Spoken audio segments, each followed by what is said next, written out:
Después de que Jesús hubo saciado a 5.000 hombres, sus discípulos lo vieron caminando sobre el mar. Al día siguiente, la gente que se había quedado al otro lado del mar notó que allí no había habido más que una barca y que Jesús no había embarcado con sus discípulos, sino que sus discípulos se habían marchado solos. Entretanto, unas barcas de Tiberíades llegaron cerca del sitio donde habían comido el pan después de que el Señor había dado gracias. Cuando la gente vio que ni Jesús ni sus discípulos estaban allí, se embarcaron y fueron a Cafarnaúm en busca de Jesús. Al encontrarlo en la otra orilla del lago le preguntaron: «Maestro, ¿cuándo has venido aquí?» Jesús les contestó: en verdad os digo, me buscáis no porque habéis visto signos, sino porque comisteis pan hasta saciaros. Trabajad no por el alimento que perece, sino por el alimento que perdura para la vida eterna, el que os dará el Hijo del Hombre, pues a éste lo ha sellado el Padre Dios. Ellos le preguntaron: ¿y qué tenemos que hacer para realizar las obras de Dios? Respondió Jesús: la obra de Dios es esta, que creáis en el que Él ha enviado. Palabra del Señor. Gloria a ti, Señor Jesús. Cuando San Agustín recordaba a los mártires, no hacía mucho que todavía había habido decenas, incluso centenares de mártires en la persecución de Diocleciano, poco antes de que Constantino llegara al poder y diera libertad a los cristianos. Cuando San Agustín hablaba de los mártires, decía que era un intercambio de agradecimiento.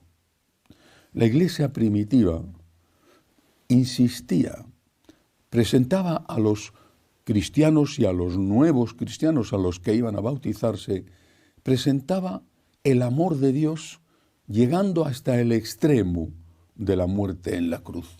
Era la base de la predicación cristiana. Dios te ama.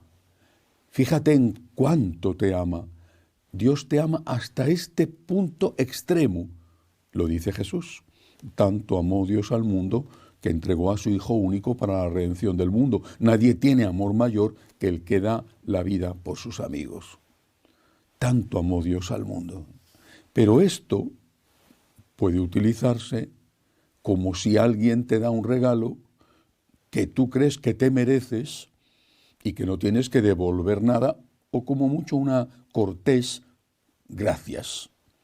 O puede utilizarse como una motivación para devolver amor a quien tanto amor te ha dado, siendo consciente de que ese que te da el amor es todo y de que tú eres nada.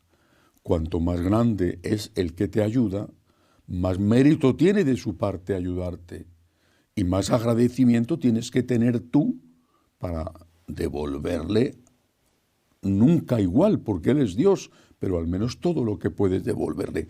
Toda la espiritualidad cristiana de los primeros siglos se basó en el agradecimiento, en la Eucaristía. Toda. Es a partir del agradecimiento, de esa motivación de agradecimiento que tiene aquella gente que se enfrenta al martirio, es a partir de ahí y por agradecimiento al Dios que ha dado la vida por ti, que tú eres capaz, con la gracia de Dios, de aceptar dar la vida por Él. Y dar la vida era el extremo, pero había otras muchas consecuencias de ser cristiano, la marginación, la pérdida de los bienes, a veces incluso la pérdida de la libertad, pero siendo consciente de lo que Dios ha hecho por ti, tú tienes que estar dispuesto y preparado a hacer lo mismo por Él, aunque después en la realidad no llegues a ese extremo porque no te lo pidan. Tampoco es que mataron a todos los cristianos que había, pues no hubiera quedado ninguno.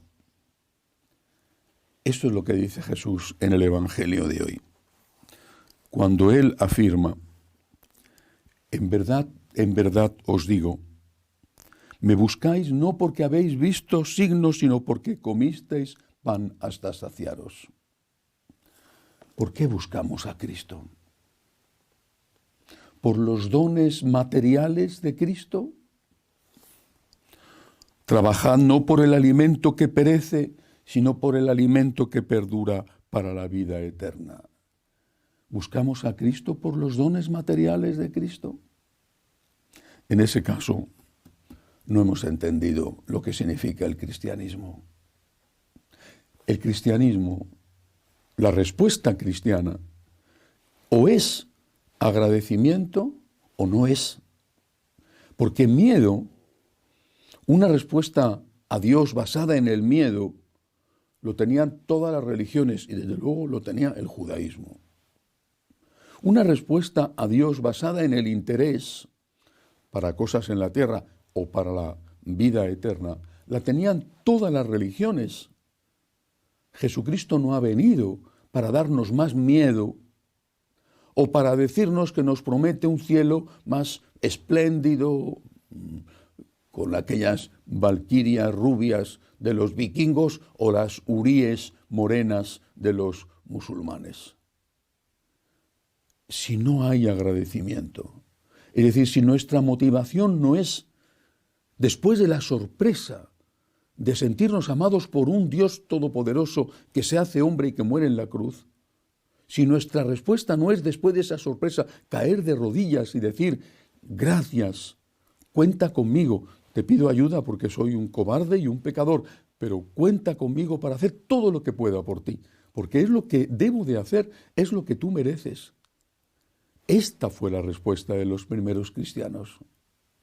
Si nuestra respuesta no es esta, escucharemos estas palabras de Jesús. En verdad os digo, me buscáis no porque habéis visto signos, sino porque habéis comido pan hasta saciaros. Son las cosas materiales las que nos mueven.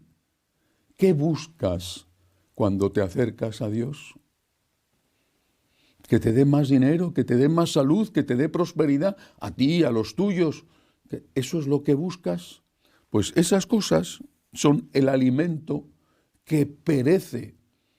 Busca el alimento que queda para la vida eterna, que es el amor. Eso queda para la vida eterna. Es decir, cuando te acercas a Dios, hazlo por amor a Él, por agradecimiento a Él, que ha dado la vida por ti. Y nadie tiene mayor amor que el que Cristo tuvo por nosotros, aunque nos curara el cáncer, aunque nos hiciera multimillonarios a todos, aunque fuéramos las personas siempre jóvenes, siempre ricas, siempre no sé qué y no sé cuántos, no sería eso tan grande como el amor de Cristo manifestado en su entrega en la cruz por nosotros. Dios quiera que lo comprendamos y que lo vivamos. Que así sea.